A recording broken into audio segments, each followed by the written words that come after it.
Milo, is that you? There, I think I got it.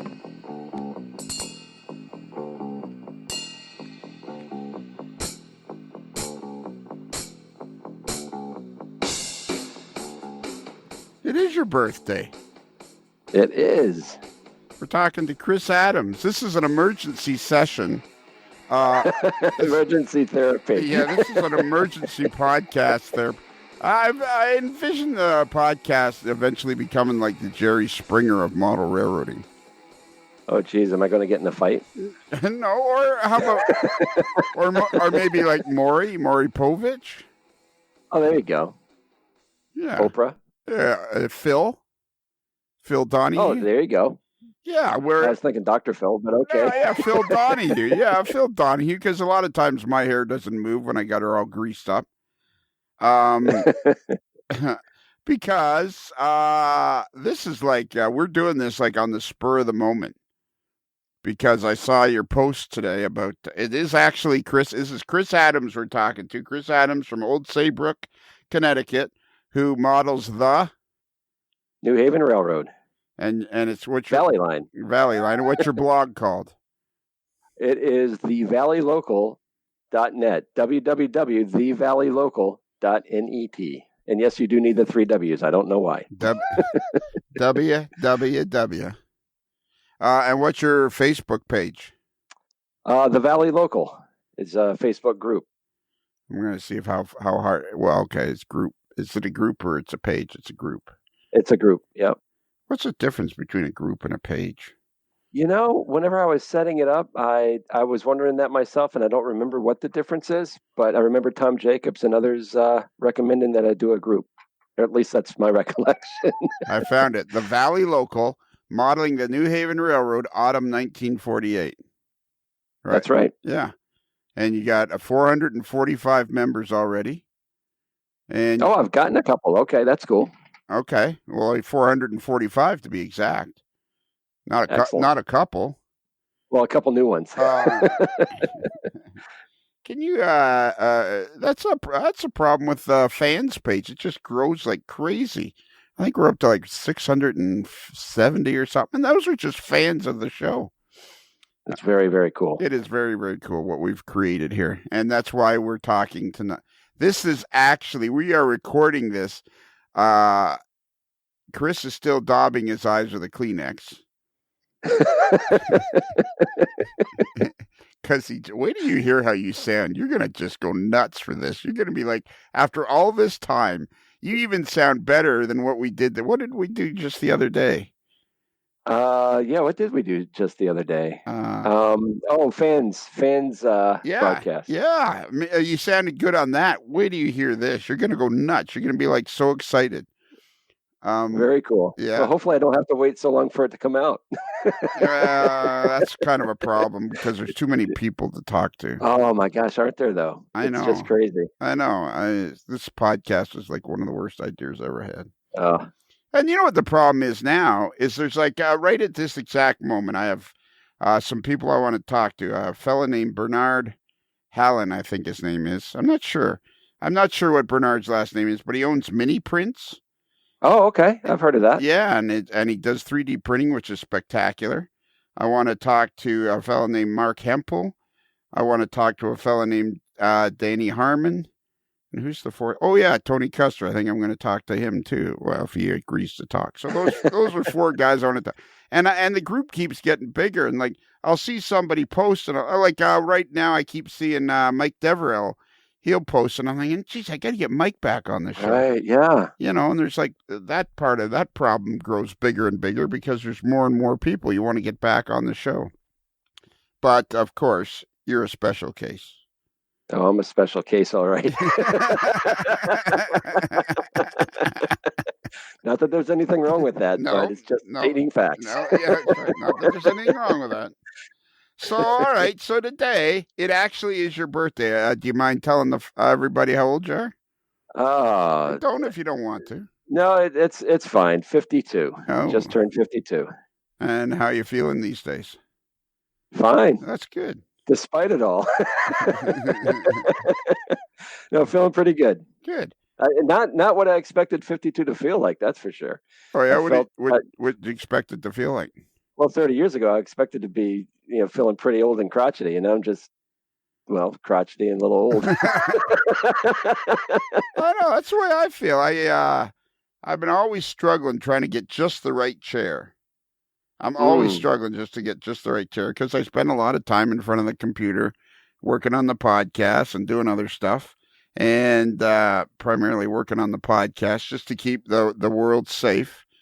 And I'm always working on a chair. And finally, the other day, about a week ago, I was looking around on the internet, and I just put in "butt is sore sitting in a chair," and a bunch of YouTube videos popped up. And they talk about tailbone, and I'm thinking, yeah, that's what my problem is, because I actually have an old hockey injury from when I was a teenager. That there's a lot of stories that go with that. But anyway, if it involves your tailbone, that can be very painful. Yeah. That can be very painful for years and years and years. Yeah, and well, like I golf a lot. And I used to golf a lot, and then I took a few years off, but now I'm slowly getting back into it again. And I used metal spikes back in the 80s. I used metal spikes, and I used to have just terrible hip pain, and from the tailbone and all that. And sometimes my leg would be just throbbing, and I could hardly move. And then I switched to spikeless, what they call spikeless shoes. Right. Yep. Easier on the greens. Yeah, easier on the greens, and I just thought, now one of my buddies who's a golf pro, he used them all the time. He just walked around everywhere with them. I thought, well, that looks easy. So I tried them. Hip pain went away. Wow. So now here I am, full circle. So what I was starting to say to you was, because you said you're not old and crotchety. Well, you're old. But anyways, they said the tailbone heat. So I got out a heating pad. I've been sitting on a heating pad, and now I can actually walk farther and easier. That's cool. Because I've been trying to make my seat more comfortable. Now, when did you discover that? Before or after your big long walk this I just discovered that in the last week. Oh my gosh, okay. Yeah. So doubling your walk next time? No. That's right. Your house is still the same distance from the hospital. Yeah. No, it hasn't changed. And I do this goofy thing where I walk like 100 kilometers, 60 miles in 5 days. And then through the rest of the year, it'll take me like 20 days, or it'll take me like 15 days to walk 100 kilometers. And I'm thinking, how the heck do I? Because I'll be walking along on a July day, sauntering, and I'll look down and like, oh yeah, over the last 15 days or like last 18 days, I've walked 100 kilometers or 60 miles. And I'll think to myself, well, how do I do it in 5 days? Yeah, right. It takes me 18 the rest of the time. I don't know. That's not why we're here. Well, I'm sorry we're out of time. Yep. Nice talking to you. And then he brought up, so, okay, the reason we're here, let's quit fooling around, is today was a big day. It was your birthday, and you did scenery. And as we all know, there's an ongoing wringing of the hands with Chris and his scenery, which is crazy because you produce this one scene with a road going into the background, which I think is absolutely spectacular. And yet you're constantly concerned and wringing your hands about trying to get your scenery right. And so today you put up some pictures of, you had put some foam down, and then I guess you shaped some hills with some pink foam. Layered and some cardboard lattice, and little hybrid. Okay, cardboard lattice. Why do you say it's hybrid? Is that is my mistake? Well, it's funny because somebody called it that today, that they'd never seen using foam with the cardboard lattice before, and I'm thinking to myself, well, I don't know that I've seen it anywhere myself, but it made perfect sense using the foam kind of as profile boards, and then using the cardboard lattice over that, so you could have a little more control over the shape. Yeah. Exactly. See, here's what I think the problem is. Nobody should be allowed to comment on your scenery pictures. Period. Well, I like the feedback. Good or bad. They shouldn't comment. Everybody should just stay stum when you're doing scenery. Don't say a word. They'll be like, is anybody out there? Yeah. Nobody likes me anymore. Yeah, because everything people say. So all right. So I'm looking. So you did this scenery, and to me, it looked like. I mean, it was just the basic scenery, Right. so it didn't Landform. look like much of anything to me, right? I'm just like, oh yeah, okay, blah blah blah, yada yada yada. Didn't think much of it, and then so then of course the first comment was from a fella Tim Moran. I don't know him, but he says, I assume you're carving the pink foam for some kind of rock details and not using castings. And I'm thinking, oh my God, don't say that. Don't put thoughts in this. And the first thing I thought of, oh my gosh, is my foam too close to the track and I don't have room for castings? Is that what happened? Yeah, exactly. Because the plan is to use castings, and I guess I'm going to find out if I've got enough room or not. Yeah, people don't understand. Don't say anything because then he starts thinking. Yeah, it's that thinking that gets me in trouble. Yeah, so then Jim Sacco says, because you say in the original post, you say, not bad for day's progress. Yes, I worked painfully slow, got landforms in, dividend done. What did that mean? Oh, dividend is a section of Rocky Hill where Hartford Rayon, which is the largest industry on the line, is located. So there's Rocky Hill, Connecticut, and then Dividend is the southern part of Rocky Hill. Because you're modeling a section of the New Haven from and to? Between Hartford, Connecticut and Old Saybrook, Connecticut. Okay. So, and it goes along the Connecticut River through the towns of Wethersfield, Rocky Hill, Cromwell, Middletown, Deep River, Essex, all the way down to Old Saybrook. And is it the Connecticut River that goes through Springfield? Yes, it is actually. Okay. Yeah, so it's actually the longest river in the country that doesn't have a major port at its mouth, because there's a sandbar at the mouth of the Connecticut River, which prevented really heavy industrial development, which is why the lower Connecticut River Valley is so pristine even today. Really? Yep. Yep, and it's beautiful area. I'm going to sound like a tour director, but it is a beautiful area, and it's all because of that soundbar. You can't get deep draft shipping up the river. Never have been able to. Really? So the Connecticut River has no port because it has this giant sandbar at the end. Oh, no major city at its mouth. Yeah, so no major city at its mouth because you've got Old Saybrook on one side, and even more rural, you've got Old Lyme on the other side, and there's really nothing there. I mean, it's just beautiful. It still, in many ways, looks the way it did in colonial times. It's pretty amazing. So then Jim Sacco, I thought, made a very poignant comment because I liked his comment very much. Yeah, I had never thought of it that way. I thought it was great because you put plaster cloth on just before quitting time so it can dry overnight. Hope to make more progress tomorrow. And you had put, I work painfully slow. And Jim Sacco goes, it's not painfully slow if you're enjoying it, which I thought was a tremendous comment. Very profound. Very profound. And I did enjoy it. To which, even though it took me a long time, it was enjoyable. To which, of course, I had to reply, "Good point." Did somebody write that for you, Jim? Right. It's on a bumper sticker. Yeah.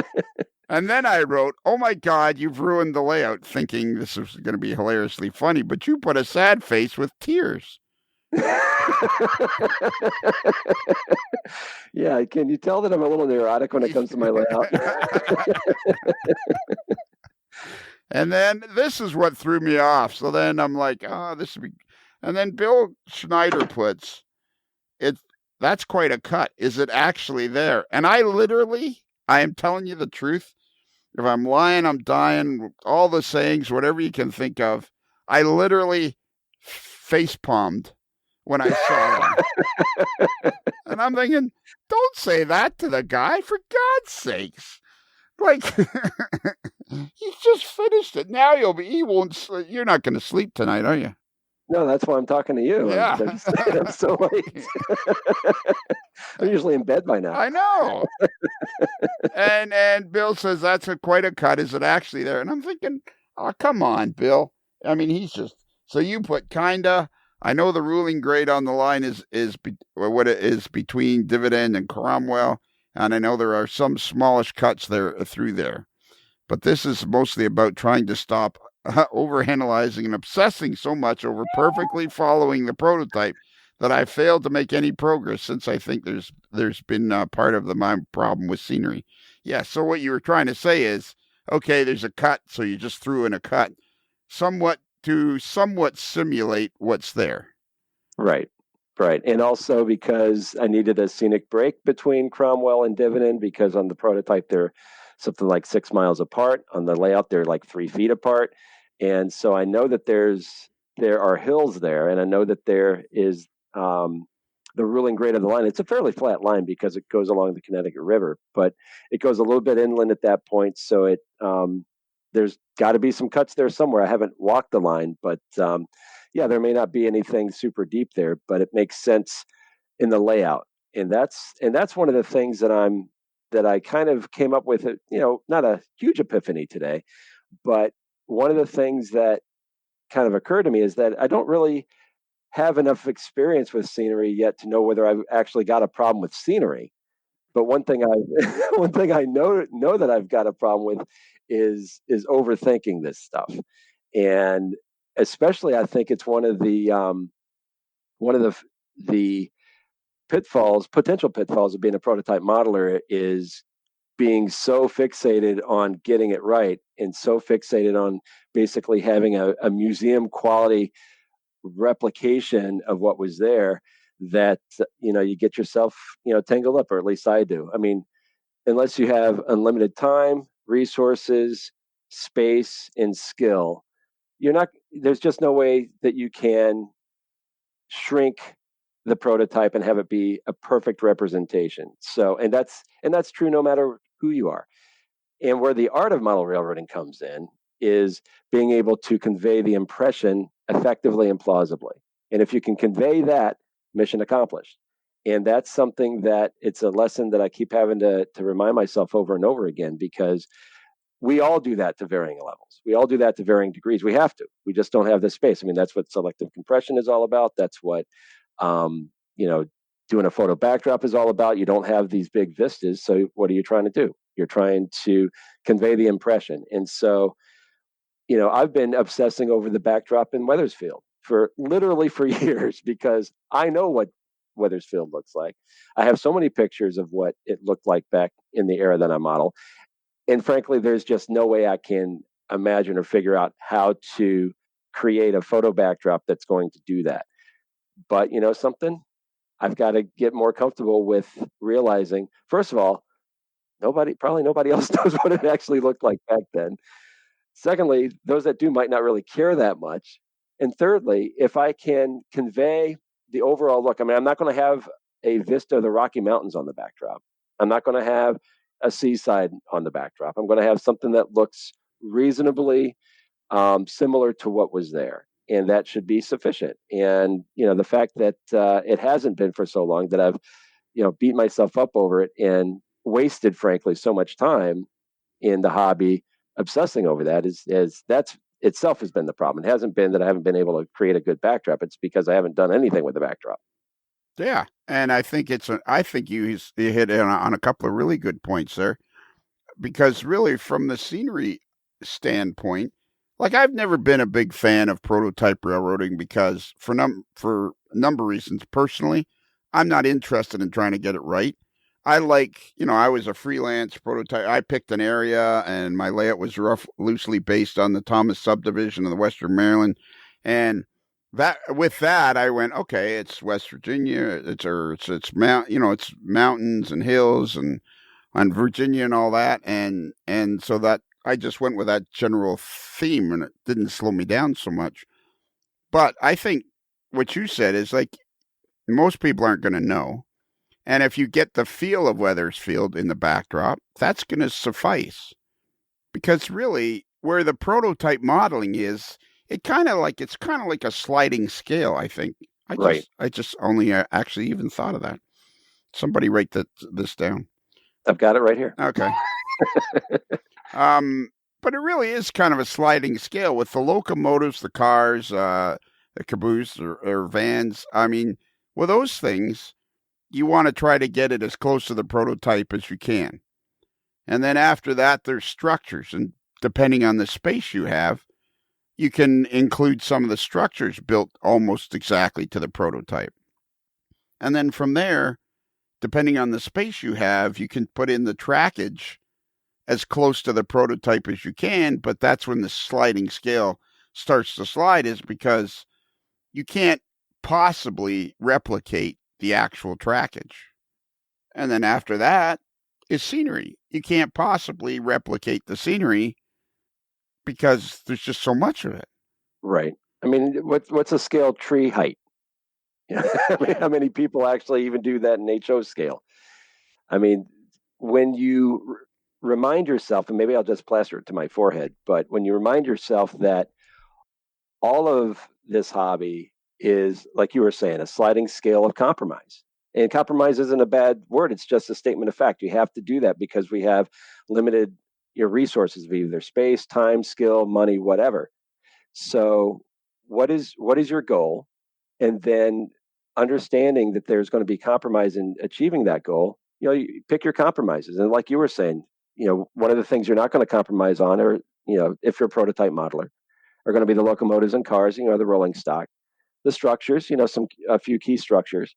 But as long as you get the setting and the track work, where you have it plausible, then again, mission accomplished. It depends on what your intention is. I mean, some people have the space to do maybe just one town, but they do it to the nines. I'm thinking about Jim. I think it's Jim 6. He's redoing his layout. I understand it, and he's really spread out his space. He's doing one town, but he's doing it almost to scale. And so that's one way to do it. Some other people want to try and fit more in, but I think the key is really understanding that it's nobody is immune from having to compromise at some level.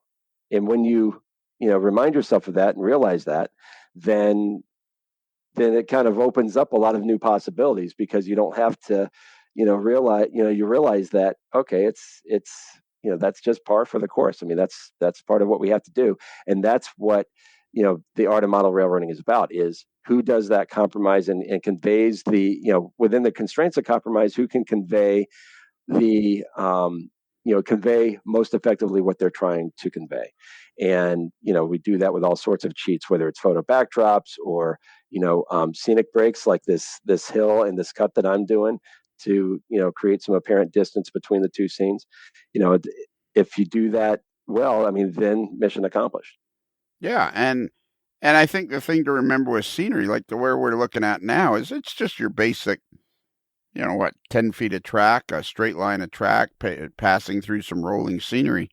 I mean, if the cut doesn't work out, you put in a couple of rock castings and it doesn't work out, you really haven't invested much in time and or money if you just kind of throw it in there. I mean, okay, you've invested some time, but as Jim Sacco says, it's something you enjoy. So if you end up taking a section of what you've done, the hard shell out, and replacing it because you want to get the casting just right, no harm, no foul. That the way Jim put it really resonated with me, because he's absolutely right. I mean, before I thought about it that way, and before I read his comment, somebody would, and I've heard us all say it. Well, it doesn't take much to redo it, and you're only out time. Well, especially now, my time, and everybody has tight time, and nobody has unlimited time. But for me, especially lately, I've got less and less of it. So to have invested a whole day, invested my birthday, most of it, in working on this scene, the idea of tearing it out if I felt like I needed to is really kind of daunting. But realizing and kind of internalizing what Jim was saying, it was still an enjoyable day. I was still there, kind of working it. There's no the time spent doing it is, even if you have to redo it, isn't time wasted, because I still did something. I still learned something. I got reacquainted with how the plaster cloth lays on. I got reacquainted with how hot glue is when it gets on your thumb. I got reacquainted with how to think in 3 dimensions while I'm doing this stuff. And that's not wasted time. I mean, that's another deposit in the bank account of the skill that you develop as you're doing the hobby. And sometimes those deposits are small deposits, sometimes they're large deposits. But over time, the more you do it, the more you build up your bank account of skill, and the more that you can bring to bear and spend in doing things. And then all of a sudden you're just like, wow, okay, that came out really well. I nailed it, because you've invested the time yeah, it really invested the time and took some time to practice that skill and get better at it. That's what I think. I mean, I that's exactly the way I think of it. It's like I wouldn't see this as wasted time at all because number one, you first off, like you say, you enjoyed it. Period. End of sentence. And number two, if it turns out okay, that didn't really work out because the rock castings didn't fit or blah blah blah blah blah, and you had to you had to move everything back a little bit. Well, you're not going to tear it all out. You're going to tear out a little bit of it. So long Right. as you don't let Bill Schneider come over. Bill, what the hell are you doing here, buddy? You're killing me. We're trying to get this guy to do scenery. Um. So yeah, like I just don't see, and to me, just the mere fact that you've put it in there, it looks like okay, there's some work being done, and I still, I'm sure you've heard me say it when we went to Chicago to see Stephen Hayworth's layout. He had basically what you have there. He and I'm looking at the top picture of what you did today. He basically, for starters, just covered the entire thing with dirt and ground foam, and just to make it look finished. And it was a great idea because you could everything you've done there, you could cover it with dirt and ground foam, and it would look like something. Right. And it would just be that much more enjoyable. But I mean, yeah, it's just a little rock cut. It's like you could, or a really big rock cut, depending on who's looking at it, I guess. yeah, I guess so. But you're not going to replicate a rock cut and rock cut anyway. So I mean, that's almost impossible to replicate. Well, exactly. I mean, you're just going to have some castings on there. I mean, that's the next thing I'm actually kind of looking forward to trying out is trying to nail the color of the rocks that we have in the area. So I'm going to try some. I've got a bunch of scrap rock castings that I got from somebody else. I guess they were their rejects or whatever. So I got a lot that I can practice with different washes, the leopard spotting that Miles Hill talks about in his video, and trying to come up with the colors and stuff. So that's going to be fun. It will be interesting to see if they fit, if I've got enough clearance there by the track. But I'm actually looking forward to that. And I think, and isn't that the point, right? I mean, the point of this is that it's supposed to be fun, and obsessing over it. It's one of the things that I said before, that it was actually really profound when I first said it, but now I can't remember what it was. So I guess it wasn't that important. But it's, redoing scenery doesn't waste time. Obsessing about scenery where you never get around to doing it, that wastes time. And I don't even want to think about all the time that I could have been, going over this, maybe even making a couple passes at it and getting better at it and developing some skill, instead of, trying so hard to nail it and get it whatever I think is right, getting it there the first time, to just go at it. And, it's one of the things that I hear over and over again whenever, it's funny that you've been asking everybody how to help Chris with his scenery. there's a lot of things that come out of that. I mean, a lot of people are saying, just get into it, just do it, take some passes at it.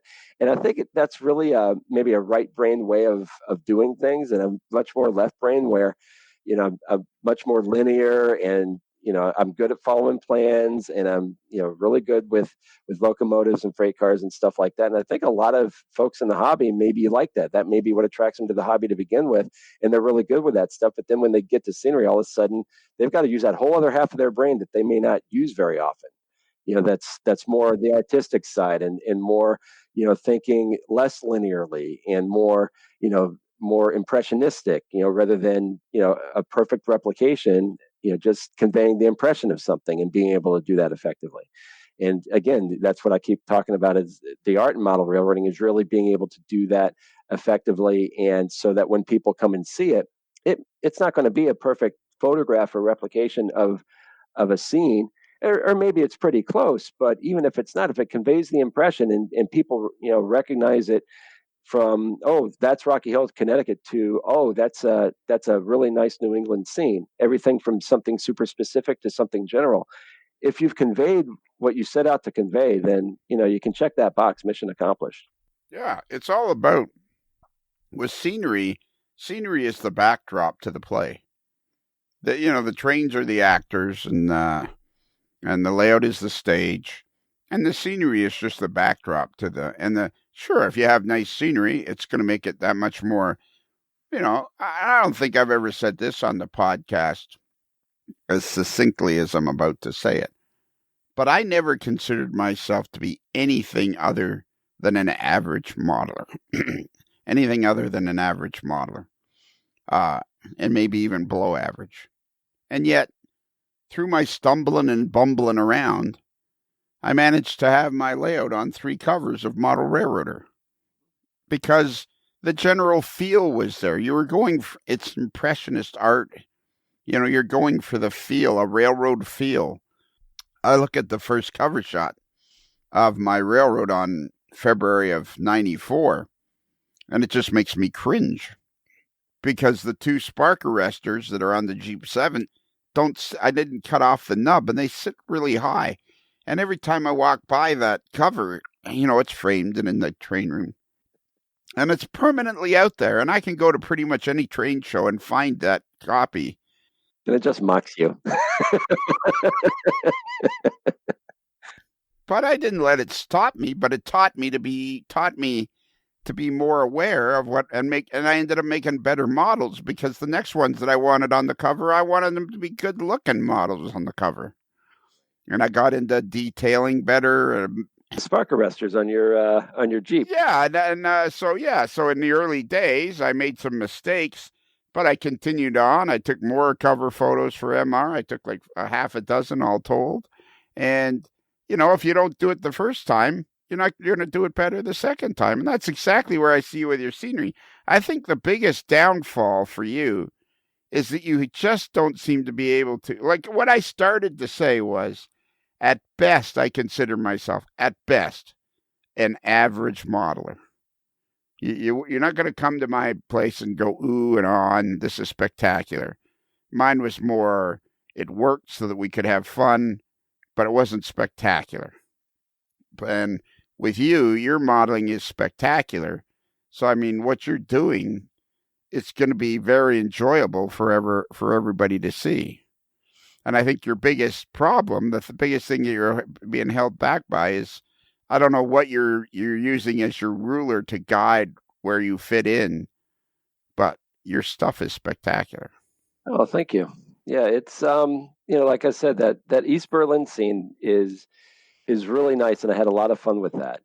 Doing the backdrop with the road going into the backdrop, the whole thing. And one of the things that was occurring to me today is, and it's occurred to me a little bit here and there as I've been doing some other parts of the layout, is as much as I want to model and am aspiring to model the Valley Line of the New Haven in autumn of 1948, where I have the most fun was over in East Berlin, where it's mostly freelance, where there isn't that pressure to get it perfect. The East Berlin station is pretty darn near perfect because my buddy Dave Messer, took some photographs of the actual station that I'd sent him and built a beautiful model of that.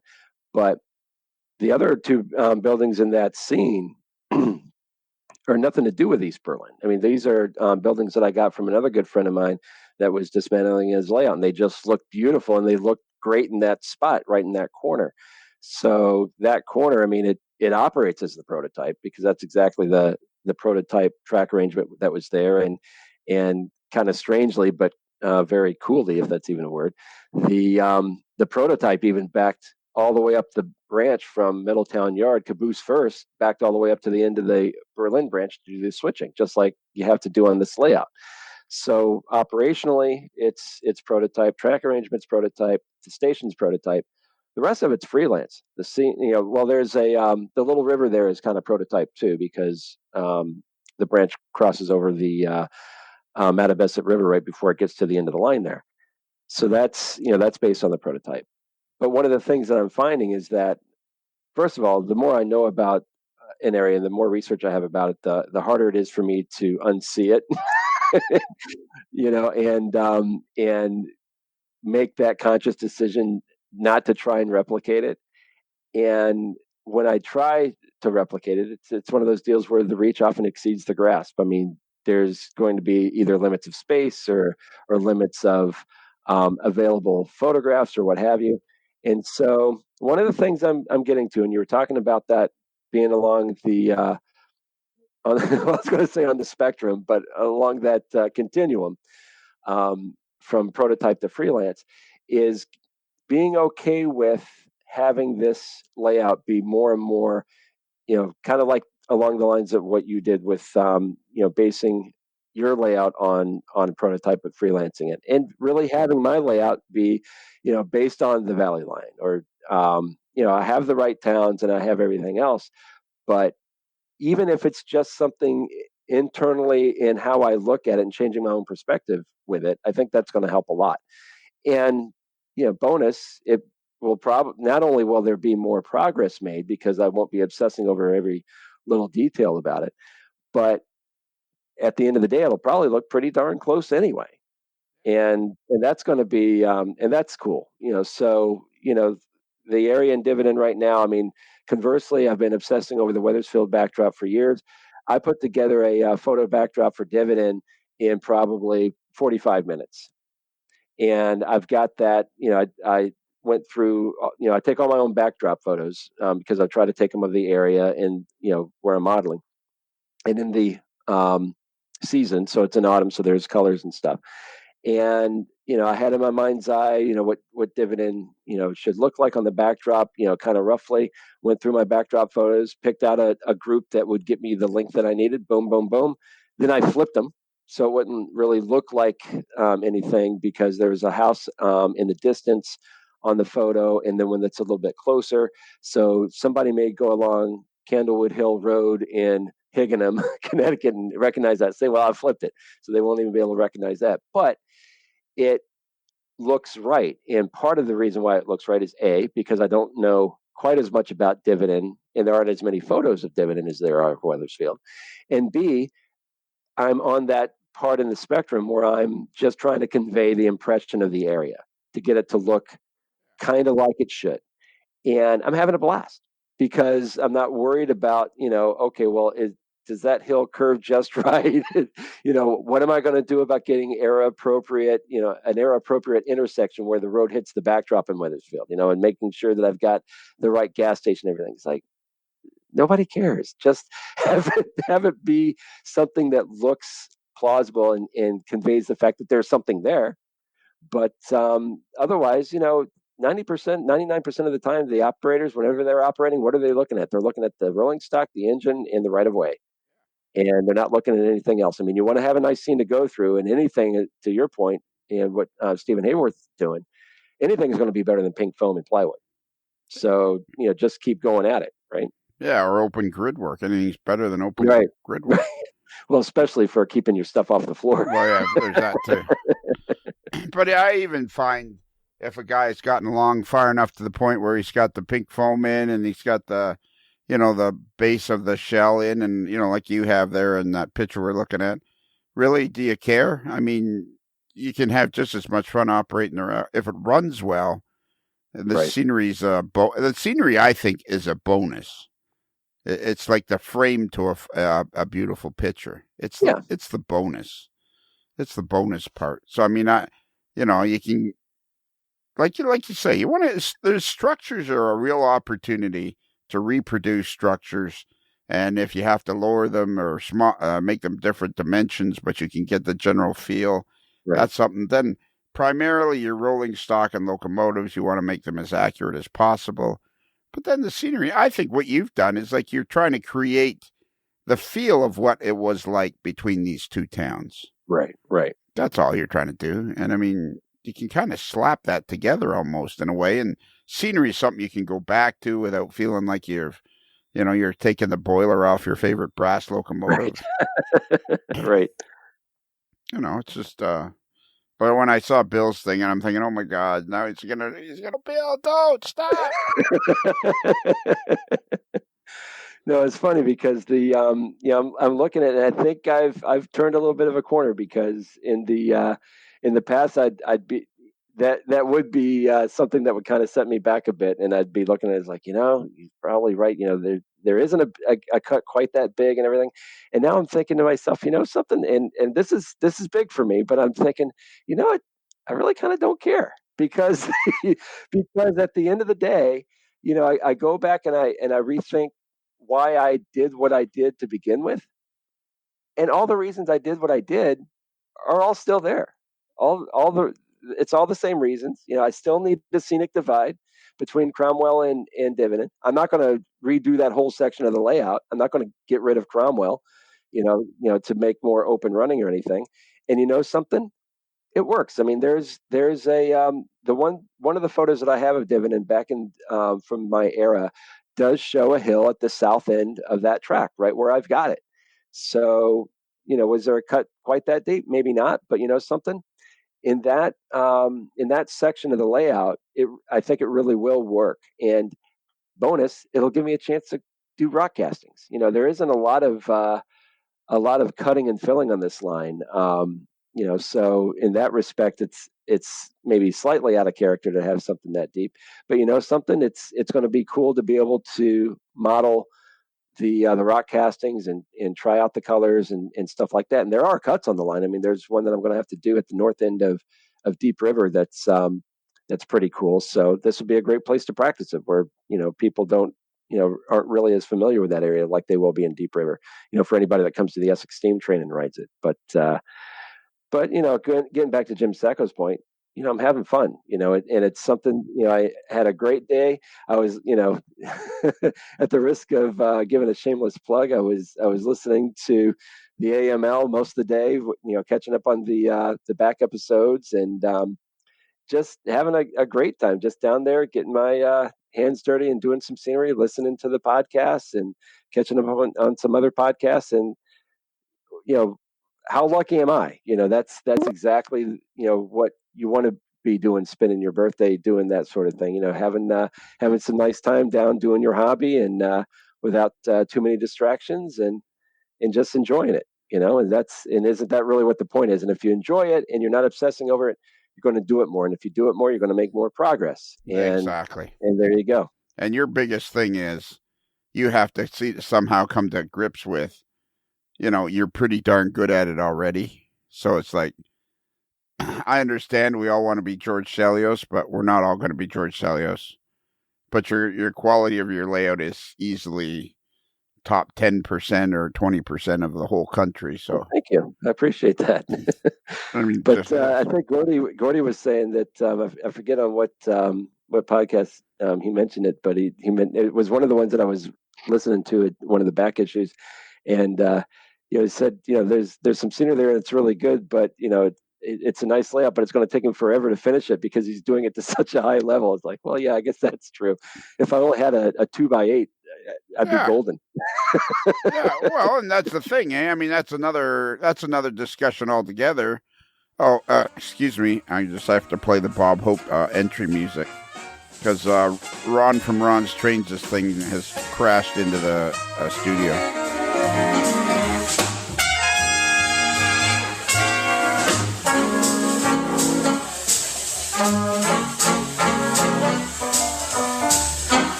Nice.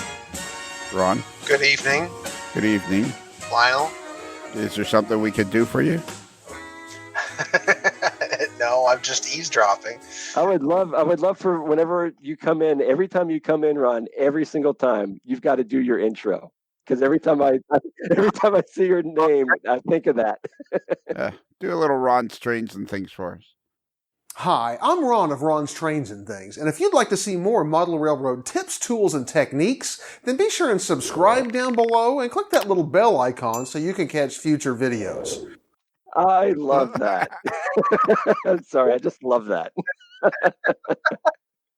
That's awesome. So we're having a late night emergency chit chat with Chris Adams from Old Saybrook, Connecticut, who is modeling the New Haven. What's it called again? Hang on. It's called, don't tell me, I know what it's called because it's right here. It's the Valley Local, modeling the New Haven Railroad in the autumn of 1948. Now, I personally, I have been to this layout, and it is an absolutely gorgeous layout. It's finished. The room is finished well. It's pleasant to be in.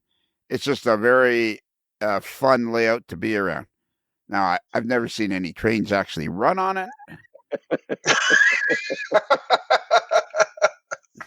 The giant static display. Yeah.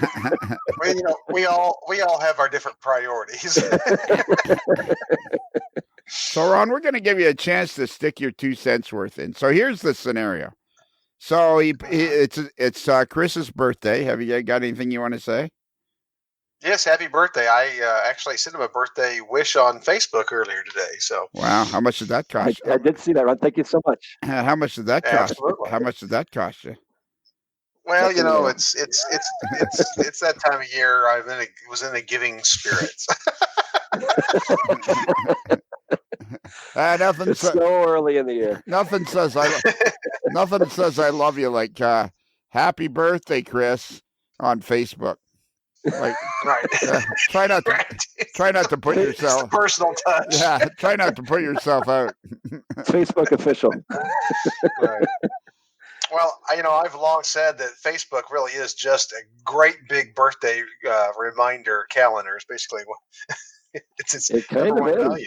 It actually is work for that. My son, the favorite thing I've ever heard about Facebook is my son when we're discussing political times and you're coming up to an election, and my son says, you're very strong supporter of your party or your candidate, and you put something on Facebook. He says, what you've done is exert the least amount of pressure you possibly could in order to help your candidate. You sat on your phone for 30 seconds and done something. At the highest possible cost to your personal well-being when you start getting all the comments coming in. Because they inevitably will come in. It's like a line I heard in a sitcom, and I can't remember which one now, several years ago, that the guy said, well, it was the least that I could do, and far be it from me not to do the least that I could do. Exactly. So we're trying to keep, there was a catastrophe today. Earlier on, I was thinking, what do you think if I took this show in kind of a Jerry Springer kind of direction? Oh, no. Do I have a chair I can toss? But earlier we had kind of a scenery emergency. Chris had done scenery on his birthday today, and he'd done quite a bit, and it was all going on. And of course, he OCD'd about it. He was worried about it, and blah blah blah. And then Jim Sacco made a very good comment when he said, because Chris had said in his original comment that it seemed like it was going painfully slow. And Jim Sacco said, well, it's not painfully slow if you're enjoying it, which I thought was incredibly prophetic. Right? That's a good comment, for sure. I just haven't found out who wrote it for Jim, but I know somebody. Can't be original. Yeah. So I have to say, go ahead. No, you go ahead. I was just going to say I can kind of identify with Chris's dilemma because I am not a strict prototype modeler, although I am kind of a general prototype modeler. But as far as getting locations exactly to detail, that's not my highest priority. But I am one that I certainly understand obsessing over things and scenery, especially because while I may not be trying to replicate a particular location, I get the obsessing over wanting it to look right. I want the scenery whenever I do a scene to look realistic. I don't want to leave something where somebody would come in and say, "Oh, well, that something doesn't look right there." If it doesn't look right to me, it won't look right to others. So I really get that. I struggle with the same OCD issues, I guess. And it's hard to realize that I think too, the saying less is more almost works in scenery. People kind of tend to keep adding, and it's kind of like, well, no, like settle down. Maybe all you need is just a hill covered with trees, and a couple of rock Right. castings and things like that. Maybe there's not much more that's needed in that particular area.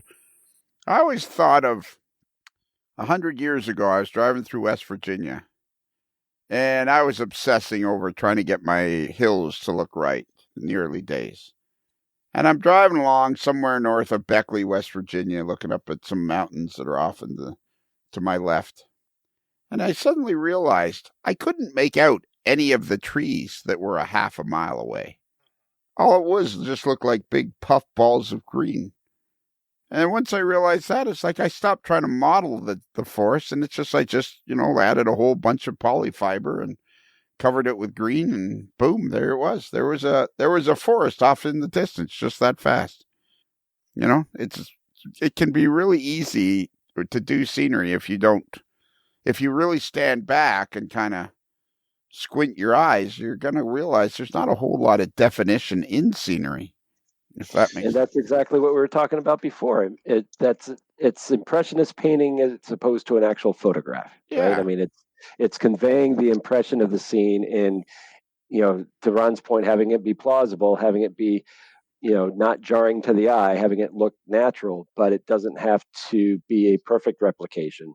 It can convey just the impression of the scene, just the impression of the background, and if that's and if you do that well, then you can certainly make a lot more progress and maybe OCD over it a little less, because not only can you not ever make it a perfect replication anyway, trying to do so just wastes time. I mean, it just ends up, halting you in your tracks. You're not making any progress because you're trying to, frankly, to achieve something that's near impossible, if not impossible. Yeah. And this scene you did, I'm looking at it. You posted it on December 26th, that scene, and with the road going into the background. And you say maybe it was beginner's luck. And I'm looking at it and I'm going, this is just absolutely spectacular. When you add a few details and vehicles and cars and bits and pieces, this is just, it almost looks real to me. Yeah, I'm going to admit I am pretty proud of that spot, because it did work really, really well. And the key there, where the road goes into the backdrop, I mean, actually Debbie helped me out a little bit with that because I'm colorblind. So it's kind of tough to know exactly, what colors to use, but I can try and match what's in the backdrop. And that's exactly what I did there. I noticed on the road, on the backdrop photo there, you've got your basic gray of the road, but on top of that, you have some black and actually some tan. And to basically take those colors that are on the backdrop and pull those onto the foreground road, that's really what made the difference, because then it really does look like it blends right in. And that's one of the things I'm going to try and do well in Weathersfield, is try and match the color of the fields that are going to be on the photo backdrop with the static grass that I've already got in the foreground. And we'll see how well that goes, because if you can get that to match really, really well, it does fool your eye, and you do get that sense that there's no difference or seam between the backdrop and the foreground. So yeah, that came out pretty good. And the reason I said I was afraid it might be beginner's luck is because it's the first time I tried that before, and it's one of those things where it's just like, okay, I did it, nailed it, and now I don't think I'll ever be able to do that again.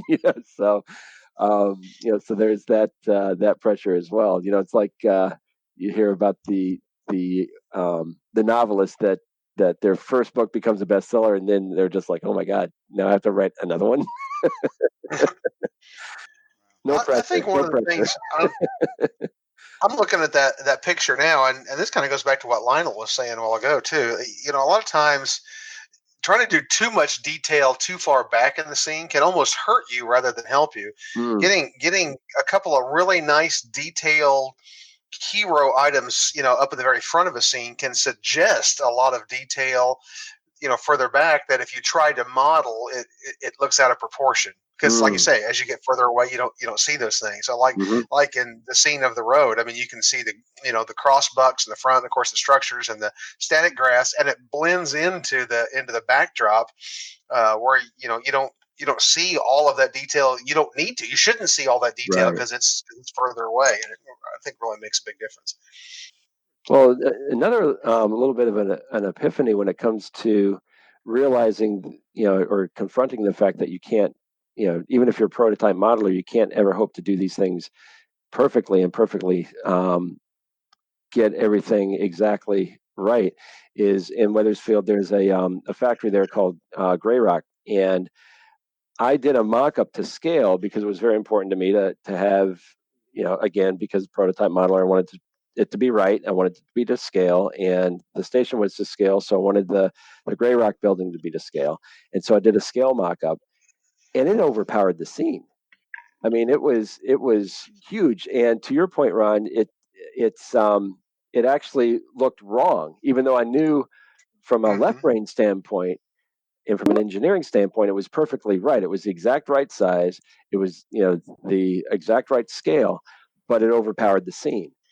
And that's not what you want to convey, because anybody going down there to look at it would recognize the scene, and then they would immediately think, and they may not say it, but they would immediately think, wow, Grey Rock is really built. I wonder why he built it oversized. It's like, no, it's the exact same size, but it doesn't work right in the scene. And again, to your point, Ron, having it I think I reduced it by 20%, and having it be just that much smaller, now it looks right.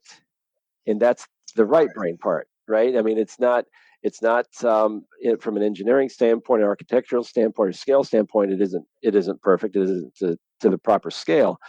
But what are you trying to accomplish? If you're trying to convey the scene and convey the impression of the scene, and having the scene hit the eye and hit the audience, quote unquote, right, then you have to take into account you're indoors. You're not going to get sunlight, so the colors are going to be a little bit different. So you have to, account for that.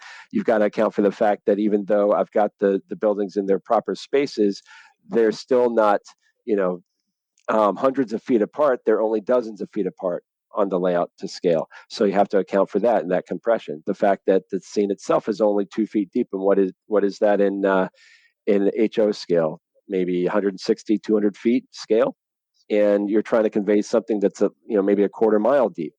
So it's, more and more I'm really just coming around to this, and maybe I'm just late to the game and everybody's already known this and I just haven't gotten it through my skull, but it really is about being more comfortable, especially when it comes to scenery and proportion and selective compression and that sort of thing. It's really about being more in your right brain and conveying, the artistic side, conveying the impression of the scene rather than trying to get it whatever perfect is, whatever the perfect scale is, or perfectly replicating what's there. If you can replicate, if you can just convey the impression, sometimes that's going to be, even more authentic and look more correct than, what on paper or what to scale would actually look like. I don't know if I'm really explaining that very well, but it's again, I just keep coming back to, conveying the impression of the scene is going to be a lot more effective than what you think it might be if you were trying to duplicate the scene. Yeah, I know. I tend to do that and lose people. No, it makes sense to me because as you were talking about the oversized structure, I've got something similar on my own layout that I've modeled a particular grain elevator in Saginaw, Texas. That it has to be modeled because at one time it was the largest grain elevator in the world under one leg. It dominates the town, so you have to model it. Well, the real elevator is over a quarter of a mile long. So in scale, if I modeled that to scale, it would be almost 8 feet long. Wow. And anybody would look at that and say, that's ridiculous. Well, right. No, that's scale. But so I literally am compressing it by almost half. It's basically about a little over 4 feet. And it looks like a massive elevator, but it looks plausible. The real proportions just don't look right at all. So, yeah, I totally get that. Yeah. Well, 4-foot structure in scale is a massive structure by any measure. Yeah. It is. And to have that size of a structure, I mean, I think what you're saying is also in comparison to the other structures in the scene, it's still going to be the largest structure, and it's still going to dominate the scene, and that's kind of what you convey with that with that grain elevator is this is an elevator that's going to dominate whatever scene it's in. And Right. and at 4 feet in scale, it's going to do that. Right. So now I'm looking at what I think from July 5th. It seems to me you've already done scenery in this part that you were working on today. I'm going to share the screen so you can see what I'm talking about. Let me just share the screen. Oh, and ladies and gentlemen, David Start has walked into the studio. Woo. Hopefully he can find a microphone, a spare microphone, so that he can put in his 2 cents worth. I should have Bob Hope music.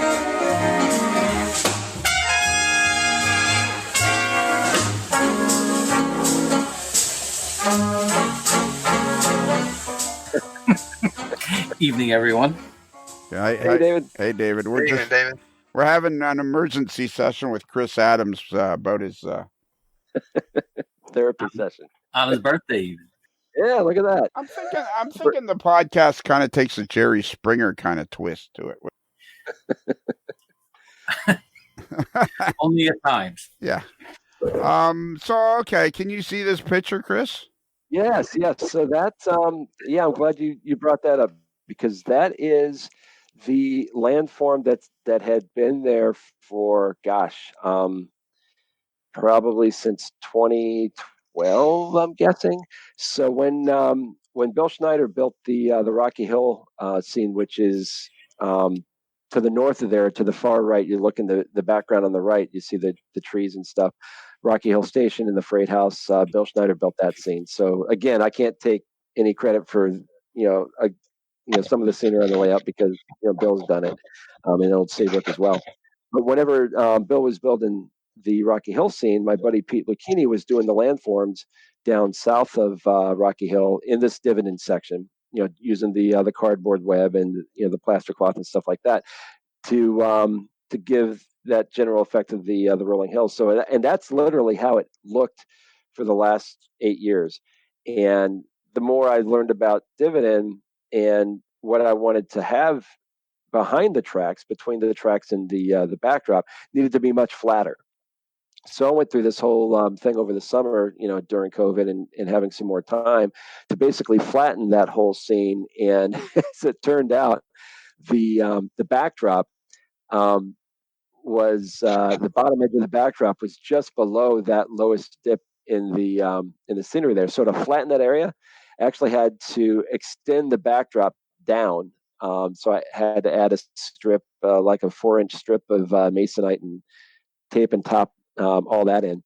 But the whole idea there was that I needed to flatten that whole area between the tracks and the backdrop, instead of having the terrain go straight, well, not straight up, but at a steep angle from the track, because I wanted to get a house there, and the road that comes into the Hartford Rayon complex, which is in the foreground between the track and the aisle. And what I've got there that you see painted is I just changed the track arrangement in dividend as well to more accurately reflect the prototype. And as things often happen whenever you follow the prototype more closely with the track arrangements, you realize when you do an operating session, oh yeah, this operates a lot more realistically, because the track actually is what it's supposed to be. But the reason, and this is actually kind of interesting, the reason for wanting to have a house between the tracks and the backdrop is because John Wallace, one of my inspirations for the layout, he was an unofficial fireman on the line in the era that I model, and took a lot of pictures, and has a lot of resources of information for the layout that I've followed. He tells this story about the houses across the tracks from Hartford Rayon, that every they would invariably all be painted white, because most houses were painted white back then. But the houses in that area always had a brown haze on them from all the pollution that the Hartford Rayon factory would spit out. And one of the things I'm trying to do with the layout, we were talking before about, what's your intent? What are you trying to convey? Well, one of the things I'm trying to do on this layout is tell the story of the line in that era, in the early post-war era, and what it was like to be there in that time and place. And Hartford Rayon during the war made parachutes, and they also made other Rayon products right after the war. But one of the byproducts was what came out of the stacks would cover everything in the area, and this light brown, I don't know if it was dust or what it was. So I wanted to have a house there, a nice white house that I'm going to weather with some brown chalk. and and somebody's going to, hopefully, somebody's going to notice that and ask, well, what's up with the White House that's got all the brown on it? And there's your prompt. You tell the story about that complex and convey a little bit of the history of the line and a little bit of the history of the people that worked there and what the factory did during the war. And when their eyes start glazing over, maybe you can run a train. But at the same time, I mean, you're actually, it's telling about the history of the area just as much as operating the trains or anything. That's one of the things I want to accomplish with the layout. So that's part of the reason why I obsess so much over getting some of these things right, because that's very important to me to have it accurate. But I'm finding less and less that's less and less important when it comes to the scenery, and I think that's probably what's been hanging me up. Not so much that I'm bad at scenery. I'm bad at making decisions about what to do about the scenery. I think that's probably a better way of putting it. Yeah, and you'll realize that scenery is something like it's a lot harder to take apart a model of a beautiful piece of rolling stock than it is a hunk of scenery, right? Mm-hmm. Right. So I mean, like now you've realized that's not where you want, so you're going to tear it out and put it back in, and then you put it back in the way you did want it, and there's kind of no harm, no foul. Yeah, and that's exactly what I did in the foreground as well, between the track and the aisle. That was all cardboard, lattice, and plaster cloth as well, but it was all kind of on a slope also. And so when it came time to install the buildings there, I realized, I'm going to have to build up a lot of foundation or something, to try and get the building level, the slope, and everything. It's just like, wait a minute, I need to change the track arrangement here a little bit anyway. So, I've got some pictures. I don't know when. Maybe it was. It would have had to have probably been in May or June of last year.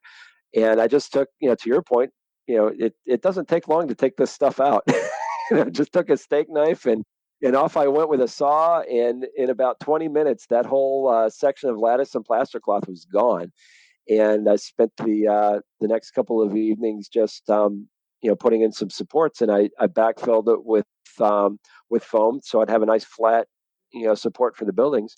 And that's what you see there is because that foam hadn't been there before. I mean, it was all lattice, just like you see in the foreground there. But to your point, yeah, you just rip it out and you can redo it. So there was, and for that there wasn't that much invested because my buddy Pete Lucchini did all that work.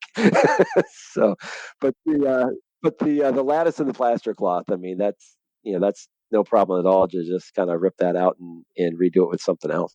So do you think Bill Schneider ever listens to this? I hope not.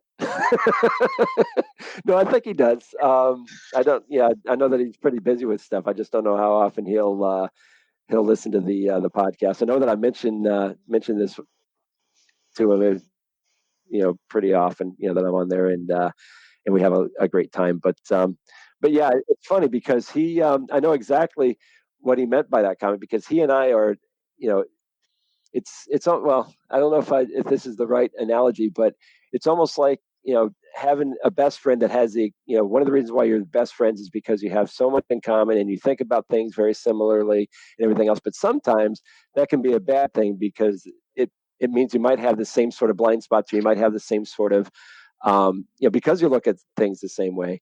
You can't like I can't be as helpful with him because if he's got a roadblock, it's with something on his layout, it's probably something that I've confronted as well and haven't been able to figure out a way around.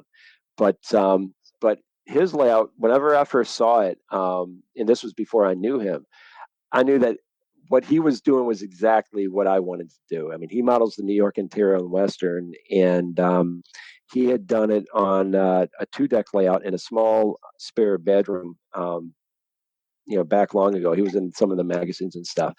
But he selected 2 towns, 2 scenes, and did one on each deck and just nailed it. I mean, he figured out how to, pick the key elements of the scene, get rid of the, the stuff that your eye would kind of glaze over. You've got the main elements in Roscoe or Livingston Manor, and he got all the components there. And so unless you're comparing those scenes to an actual photograph of the the area.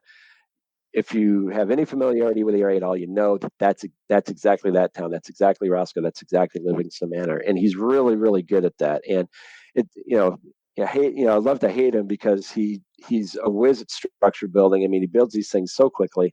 And, on the new layout that he's building, he's already got a section of scenery in there. And I had to give him a hard time because, whenever he posted on Facebook a few pictures of a scene that he had done, I mean, it had a photo backdrop. It had the fence, and the track is up on a fill and everything. I'm like, are you kidding?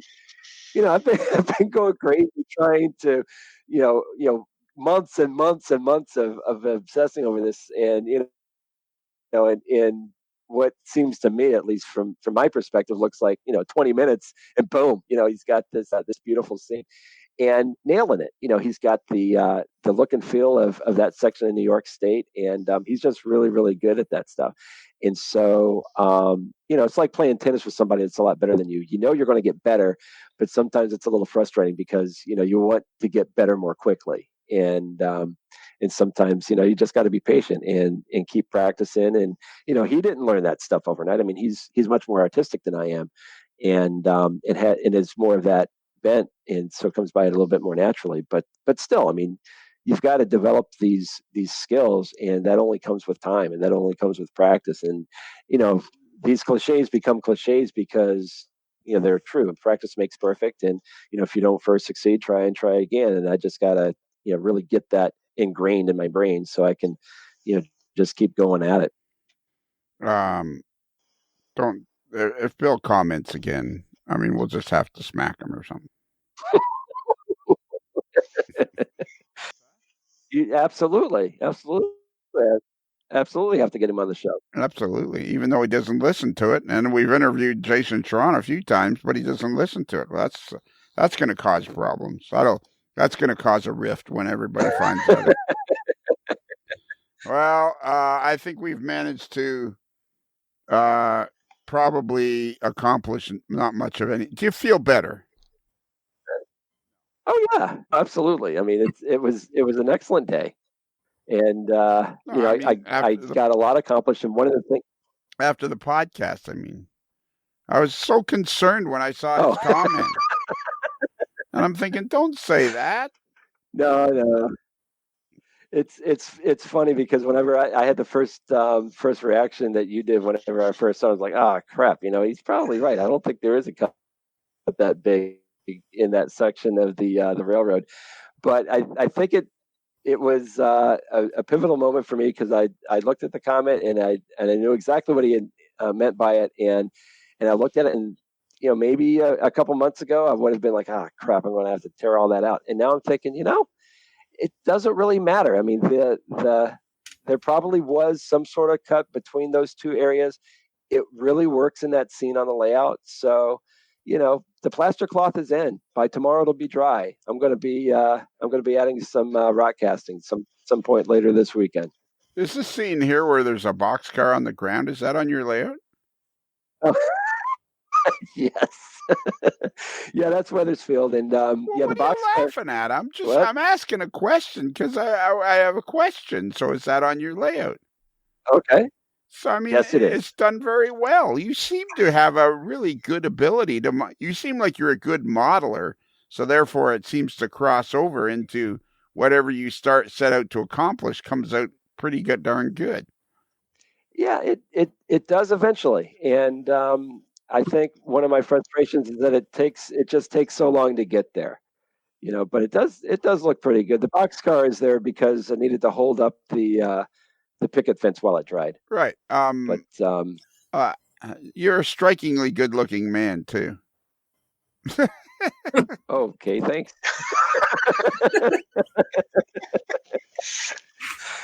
That takes even longer. You don't take any kind of compliment well, so I thought I might as well just go right out there, go way out in left field.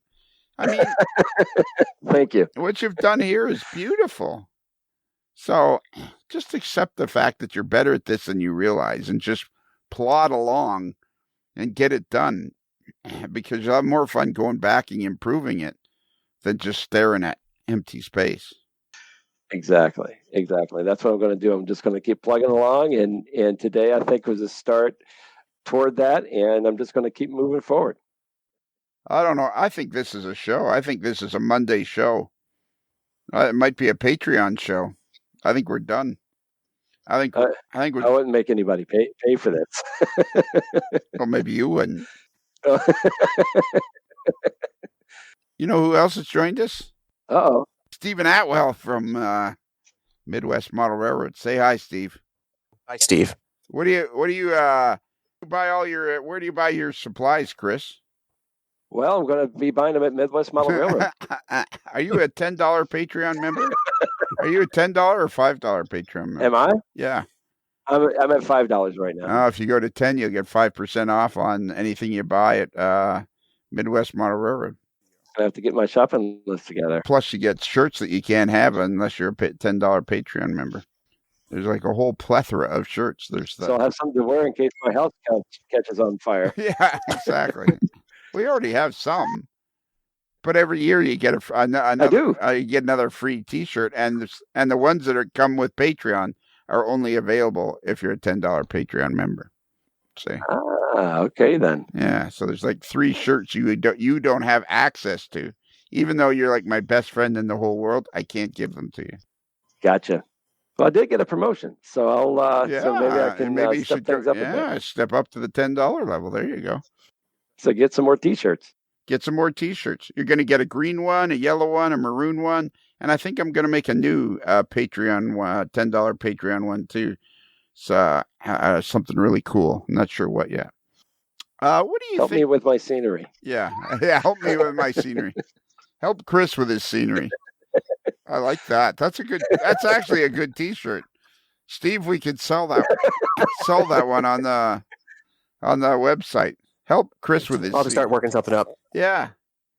We need like a little picture, like those etchings, sketches of Chris. And then, and then put that, and then right beside it, help Chris with his scenery. I love that. No, we just need somebody to draw a cartoon of Chris. Yeah, we just need, like There you go. Yeah, I want to see how that looks. Well, what do you call it? But you also see those ones where they turn your photos into. We can use the Sweater Fest photo. And they turn your photos into etchings or sketches or whatever. Avatar. You know all this kind of stuff, Ron. Jump in here. Well, you talking about the cartoon yourself types of apps? Yeah. Yeah, I use Bitmoji myself to do that, but there are lots of them out there. What's his name today? That's the way I want to refer to him as from now on. Eric Nielsen, or Neil Erickson. What's his name? Yeah. He posted something today. There's this picture he posted. Can you guys see that? Yes. Yeah. Yep. And then down. Oh yeah. And then down 4 more comments. Where is it? He posted it it was as a drawing. It was reversed somewhere. What did he do? Right. It makes it look like an aha video. Yeah. Well. Somebody out there will know what I'm talking about. Oh, there's 3 more replies here. Maybe it's here. There it is. Look. That's what I'm talking about. Oh, yeah, like a pencil drawing. Yeah. And it's you take the original photo and somehow it gets. So what we need is take that the sweater vest shot, and take the head shot, make it like that, and then put that on a shirt, and then have beside it help Chris with his scenery. That is a perfect T-shirt. Hey, Chris, can you do the email address? I think I'll try. Okay, go for it. If you want to catch us by email, okay. If you want to send us an email, you can write us. Time out. Stop. You had your chance. I can start over. No, you had your chance. David? Yeah, that's it. No, I'm done. Yeah. David, can you do the email? Sure. If you'd like to reach us by email, The email address is modellerslife. That's modeller with modellerslife@gmail.com. That's Wow, that's it. modeller. You're done too. Jesus.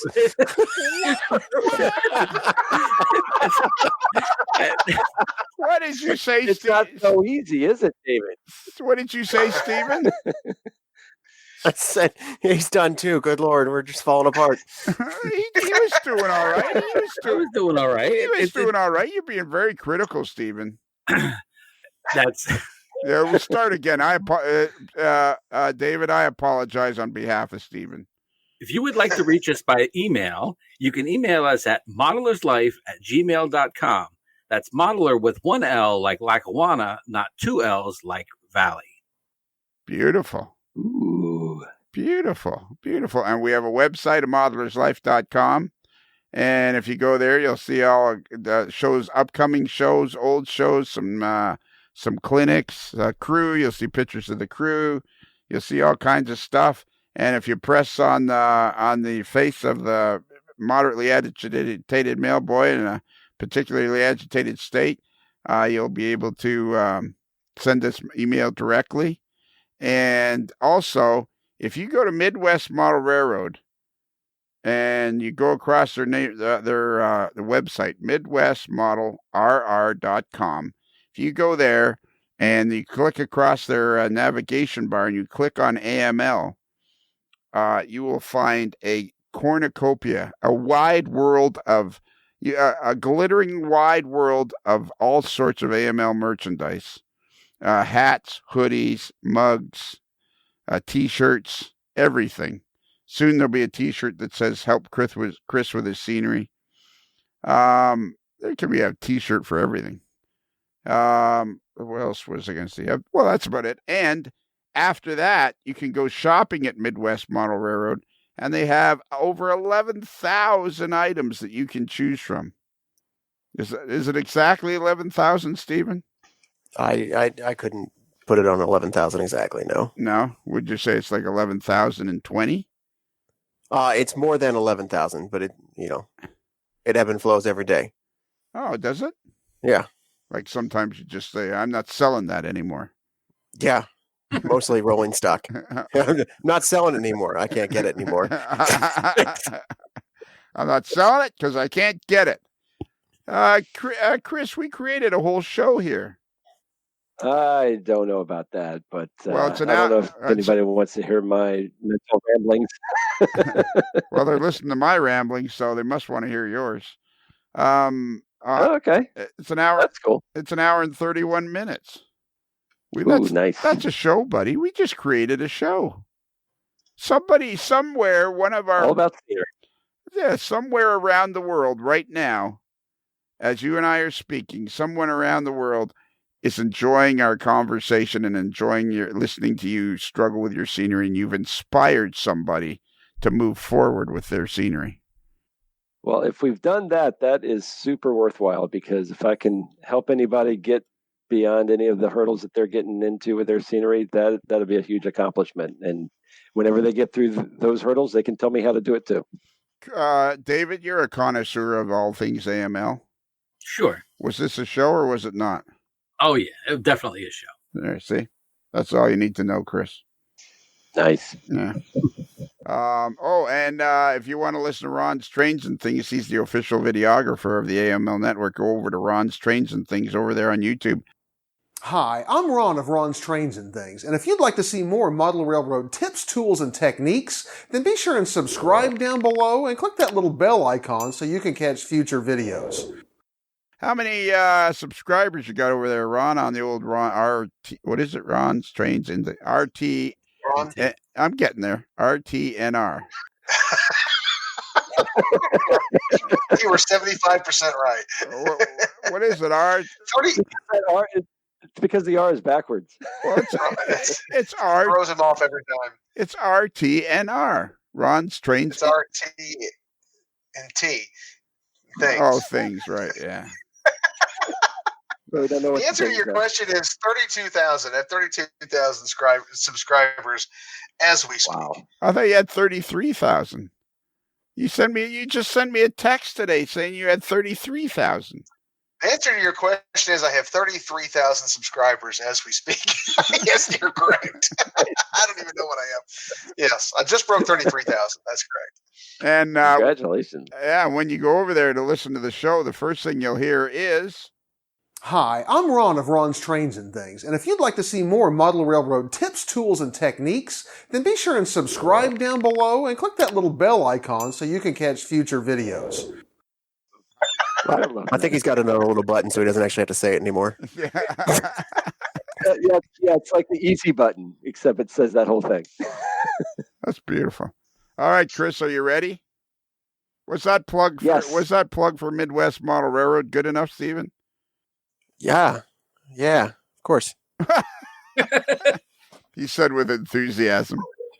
And don't forget, if you're a $10 Patreon member, you save an extra 5% at Midwest Model Railroad. I think I already said that. And they ship the next day, and more than likely your box will come with an AML sticker on it. Yeah, at least until we run out of them. Well, then we'll get more. Yeah. It's a great idea. It makes me feel so proud. How does it make you feel? It's nice. It's nice seeing those little stickers all going out into the world. All right, Chris, are you ready? Yes, I am. Steve, you don't seem like you're too sure about this whole association with the podcast. Is it not going the way you were hoping? What? It's going great. I think it's about film. I think it has to do with filming these things at 4:00 in the morning. I don't know. Yeah, exactly. Well, Chris was watching Hallmark movie with his wife. This was an emergency session. What was the movie about? Two people meet. They're not really sure about each other, but they eventually fall in love at the end. Yeah. Did you know the name of that one? Because I think I saw that one yesterday and the day before and the day before that. Every Hallmark movie that's ever been made, right? Yeah, she comes from the big city. It wasn't really working out. She goes home to her hometown. Meets a lumberjack-looking guy, and who actually happens to be the old high school. That one. That narrows it down. So it's basically Don't Stop Believing on film. It's always the lumberjack-looking guy. It's not some scrawny 40-pound overweight guy. It's always the lumberjack guy. No, really. Oh, yeah. It always is. They grow like weeds out in anybody's hometown. I got to get my eyes fixed again because of the Frankenstein medicine. And there's a possibility that light will affect my right eye will be very sensitive to light. And they suggest I may have to wear sunglasses a lot. I'm going to be cooler than Burt Reynolds by the time I'm finished. Everywhere I go, I'll have sunglasses on. I'm going to look like Jim McMahon from the 85 Bears. Crickets. Yeah.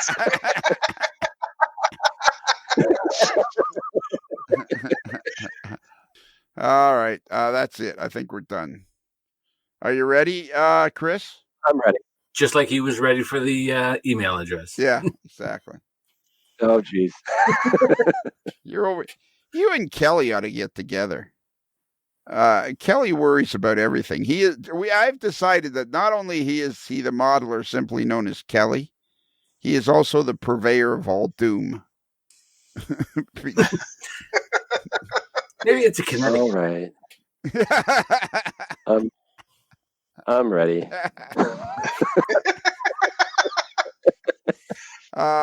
Okay. So remember, a Modeler's Life podcast is considered marginally adequate by 6 out of 10 recovering scenery obsessives. Well, there was a huge gap there, and then I said something. Can't you hear me? Oh, well, I did after a few seconds. Can you not hear me? I can hear you. Really? Oh, okay. Why, can you not hear me? I haven't changed anything, and you can't hear me? I think he's lagging. I can hear you fine. Are you lagging? Nope, I can hear you fine. I don't know, am I? Yeah. It's been great all night, and I haven't changed a thing. Turn it off and refresh the window. Refresh the window. That's perfect.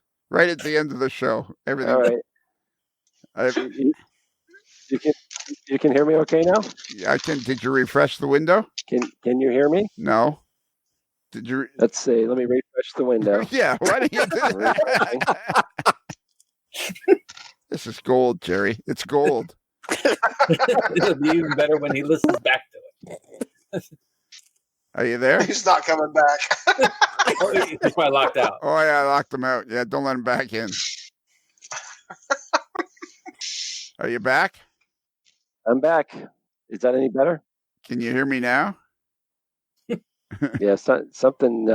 Something. I can hear you, but yeah, it's different. It's lagging for some reason or other. And yeah, I literally have not changed or done anything different. Well, that's very frustrating. It's very well. It's only no. Actually, it's actually quite entertaining when you hear it back. Great. When you hear it back, you'll laugh and laugh and laugh. Yeah, it'll be almost as bad as the crackling mic. No, not even close. All right, so we'll try. Oh, good. We'll try again. Okay. Okay. So remember, a Modeler's Life podcast is considered marginally adequate. I burped.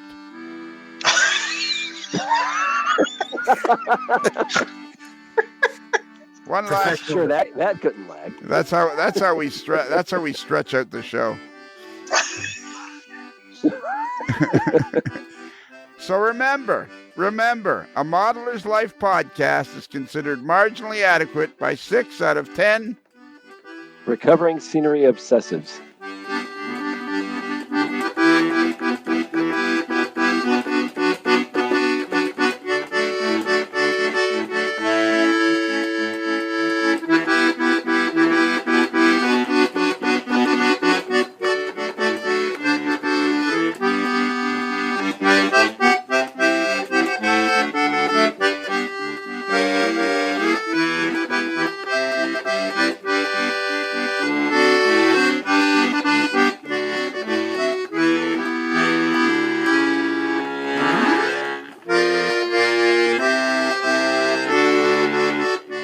Mr. Strang's wardrobe provided by The Dashing Camper. For all your fashion and tent repair needs, trust The Dashing Camper. It's another Lincoln Homer.